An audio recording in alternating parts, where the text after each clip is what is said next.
তোমার আজকে আর সেজে লাভ নেই, ঠিক আছে? কেন? বলেন কি? কেন? বাইরে গিয়ে একবার দেখে এসো, হেভি মেঘ করেছে, বৃষ্টি নামলো বলে এখন, তাই কাজেই আজকে আর যাওয়া হচ্ছে না। কি?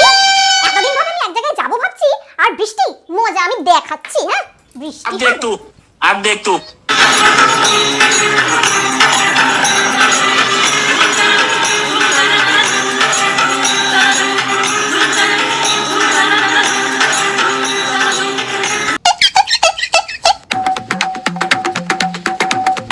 না, ব্যবস্থা করে দিয়ে এসেছি আমি। রোদ উঠে গেছে, চলো যাওয়া যাবে। রোদ উঠে গেছে? হতেই পারে না একদম। কোথায়? চলো দেখি।